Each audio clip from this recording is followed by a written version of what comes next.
റജീസ് on ടേസ്റ്റിൻ്റെ പുതിയൊരു വീഡിയോയിലേക്ക് എല്ലാവർക്കും സ്വാഗതം. ഇന്ന് ഞാനൊരു ഡിന്നർ റെസിപ്പിയുമായിട്ടാണ് വന്നിരിക്കുന്നത്. ചിക്കൻ ചപ്പാത്തി റോള് എല്ലാവർക്കും ഇഷ്ടപ്പെടുമെന്ന് പ്രതീക്ഷിക്കുന്നു. ഇഷ്ടപ്പെട്ടാൽ ലൈക്ക് ചെയ്യാനും ഷെയർ ചെയ്യാനും പിന്നെ സബ്സ്ക്രൈബ് ചെയ്യാനും മറന്നു പോവല്ലേ. എന്നാൽ നമുക്ക് ഇനി വീഡിയോയിലോട്ട് കിടക്കാം. ഇതിനു വേണ്ടി ഒരു ബൗളിലേക്ക് 1 ടീസ്പൂൺ മുളക് പൊടി, 1/4 ടീസ്പൂൺ മഞ്ഞൾപ്പൊടി, 1/4 ടീസ്പൂൺ ഉപ്പ്, 1/4 ടീസ്പൂൺ ഗരം മസാലപ്പൊടി, ഇതെല്ലാം കുറച്ച് തേങ്ങാപ്പാലിലാണ് ഞാൻ മിക്സ് ചെയ്യുന്നത്. ഇനി വെള്ളത്തിലും മിക്സ് ചെയ്തെടുക്കാം. ഇത് നല്ലോണം ഒന്ന് മിക്സ് ചെയ്തെടുക്കുക. എന്നിട്ട് അതിലേക്ക് ഞാനിവിടെ നേരത്തെ കഴുകി വൃത്തിയാക്കി വെച്ച കുറച്ച് ബോൺലെസ് ചിക്കൻ ഉണ്ട്, അതിട്ട് നല്ലോണം ഒന്ന് മിക്സ് ചെയ്തെടുക്കുക. ഞാൻ എല്ലോട് കൂടിയ ചിക്കൻ്റെ മുകളിൽ നിന്ന് ഇങ്ങനത്തെ എല്ലില്ലാതെ ചെത്തിയെടുത്തതാണ്. അതുകൊണ്ട് കറക്റ്റ് എത്ര ഉണ്ടെന്ന് പറയാൻ പറ്റില്ല. എന്തായാലും നമ്മുടെ ആവശ്യത്തിനുള്ള ചിക്കൻ എടുത്ത് ഇതോണൊന്ന് മിക്സ് ചെയ്ത് വെക്കുക. ഞാൻ ഇതിലേക്ക് ഇഞ്ചി വെളുത്തുള്ളി ചതച്ചത് ചേർക്കാൻ മറന്നിരുന്നു, അത് ഇപ്പോൾ ചേർത്ത് കൊടുത്ത് നല്ലോണം ഒന്ന് മിക്സ് ചെയ്ത് ഒരു 10 മിനിറ്റെങ്കിലും ഒന്ന് മാറ്റി വെക്കുക. ഈ മസാലകളെല്ലാം ഇതിൻ്റെ മുകളിൽ നല്ലോണം ഒന്ന് പിടിച്ചതിന് ശേഷം നമുക്കൊന്ന് ഫ്രൈ ചെയ്തെടുക്കാം.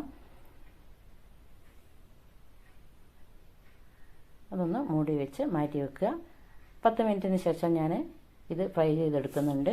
അതിനുവേണ്ടി ഒരു പാത്രം അടുപ്പത്ത് വെച്ച് അത് ചൂടായപ്പോൾ അതിലേക്ക് വെളിച്ചെണ്ണ ഒഴിച്ച് എന്നിട്ട് നേരത്തെ മസാല പുരട്ടി വെച്ച ചിക്കൻ ഇട്ട് ഒന്ന് ഫ്രൈ ചെയ്തെടുക്കുന്നുണ്ട്. ഞാൻ മുഴുവൻ ചിക്കനും ഒന്നിച്ചിട്ടാണ് ഇത് ഫ്രൈ ചെയ്തെടുക്കുന്നത്. ചെറിയ പീസായതുകൊണ്ട് പെട്ടെന്ന് തന്നെ ഇതൊന്ന് ഫ്രൈ ആയിക്കോളും. അതുകൊണ്ട് എല്ലാം ഒന്നായിട്ടിട്ട് തന്നെ ഞാൻ ഫ്രൈ ചെയ്തെടുക്കുകയാണ്.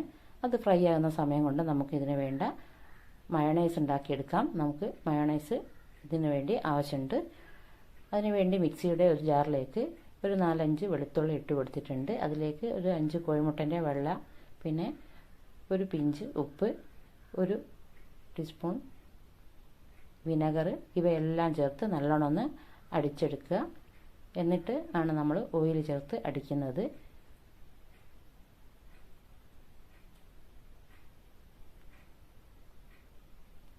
ഇത് അടിച്ചെടുത്ത് കൊണ്ടുവന്നിട്ടുണ്ട്. ഇനി അതിലേക്ക് ഞാനിവിടെ 1 കപ്പ് ഓയിലാണ് കുറേശ്ശെ ഒഴിച്ച് ഇത് കട്ടി കൂട്ടി എടുക്കുന്നത്. അടിച്ചെടുത്തിട്ട് കട്ടി കൂട്ടി എടുക്കുകയാണ്. അതൊന്ന് അടിച്ചെടുത്ത് കൊണ്ടുവരിക. ബാക്കി ഓയിലും കൂടി ഒഴിച്ച് വീണ്ടും അടിക്കുക. അപ്പോഴേക്കും നമുക്ക് ആവശ്യമുള്ളത്ര കട്ടി ആയിട്ടുണ്ടാവും. ഇതിനു വേണ്ടി നല്ല തിക്നെസ് ഒന്നും ആവശ്യമില്ല. അത്യാവശ്യം ഇതോണം ഉള്ള ഒരു തിക്നെസ് മതി. അതുകൊണ്ട് ഓയിൽ അത്രയും ചേർത്ത് അടിച്ചാൽ മതി. അപ്പോഴേക്കും നമ്മുടെ ചിക്കൻ എന്തായിട്ടുണ്ടെന്ന് നമുക്ക് നോക്കാം. അത് ഫ്രൈ ആയി വന്നിട്ടുണ്ട്. ഇനി തീ ഓഫ് ചെയ്ത് നമുക്ക് ഇതിൽ നിന്നും കോരിയെടുക്കാം. പിന്നെ നമുക്ക് നമ്മുടെ ചപ്പാത്തി റോളിന് വേണ്ടത് കുറച്ച് വെജിറ്റബിൾസ് ആണ്. ഞാനിവിടെ ഒരു പകുതി സവാള, പിന്നെ ചെറിയ പീസ് കാബേജ്, ഇവയെല്ലാം നല്ലോണം ഒന്ന് ചെറുതായി നല്ലോണം കനം കുറച്ച് അരിഞ്ഞെടുത്തിട്ടുണ്ട്. സവാള ഇതോണം നല്ലോണം ഒന്ന് കൈകൊണ്ട് ഞരടി അതൊന്ന് വേർപെടുത്തി എടുക്കണം. എന്നിട്ട് അതിലേക്ക് ഒരു പിഞ്ച് ഉപ്പും ഒരു 1/2 ടീസ്പൂൺ വിനെഗർ ഒഴിച്ച് നല്ലോണം ഒന്ന് മിക്സ് ചെയ്തെടുക്കുക.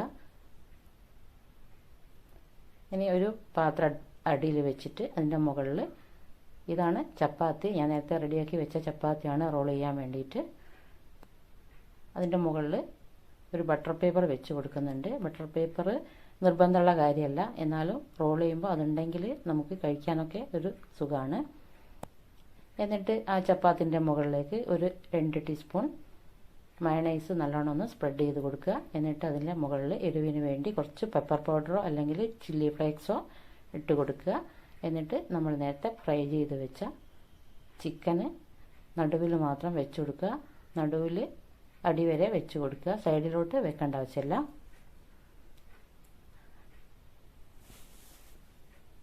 ഇനി അതിൻ്റെ മുകളിൽ കുറച്ച് വെജിറ്റബിൾസ് നേരത്തെ റെഡിയാക്കി വെച്ച വെജിറ്റബിൾസ് ഇട്ട് കൊടുക്കുക. അതിൻ്റെ മുകളിൽ 2 ടീസ്പൂൺ മയോണൈസ് കൂടി ചേർക്കുക. എന്നിട്ട് കുറച്ച് പെപ്പർ പൗഡറോ അല്ലെങ്കിൽ ചില്ലി ഫ്ലേക്സോ ഇട്ട് കൊടുത്ത് അതൊന്ന് ചപ്പാത്തി മടക്കി ബട്ടർ പേപ്പറിലൊന്ന് പൊതിഞ്ഞെടുക്കുക. ഇങ്ങനെ ഇതുപോലെ ചപ്പാത്തി മടക്കി ഇതുപോലെ അവിടെ ഒരു ടൂത്ത് പിക്ക് കുത്തി കൊടുത്താലും മതി. ബട്ടർ പേപ്പർ ഉണ്ടെങ്കിൽ ഇതോണം ഒന്ന് റോൾ ചെയ്തെടുക്കുക. ഇത്രയേ ഉള്ളൂ, നമ്മുടെ ചിക്കൻ ചപ്പാത്തി റോള് റെഡി ആയിട്ടുണ്ട്. ഒരു ഡിന്നറിനൊക്കെ ഇത് ആണെങ്കിൽ നല്ല ചപ്പാത്തി കറി ഒന്നും ഉണ്ടാക്കേണ്ട ആവശ്യമില്ല. ഇത് മാത്രം മതി നമുക്ക്. ഇനി അടിഭാഗം വേണമെങ്കിൽ ഒന്ന് മടക്കി കൊടുത്താൽ നമുക്ക് കയ്യിലൊക്കെ പിടിച്ച് തിന്നുമ്പോൾ നല്ല ഒരു സൗകര്യമായിരിക്കും. എന്നാൽ ഇനി എല്ലാവരും ഒന്ന് ട്രൈ ചെയ്ത് നോക്കുക. എല്ലാവർക്കും ഇഷ്ടപ്പെടുന്ന ഒരു ഡിഷാണിത്. ഇനി അടുത്ത ഒരു വീഡിയോയുമായിട്ട് നമുക്ക് വീണ്ടും കാണാം.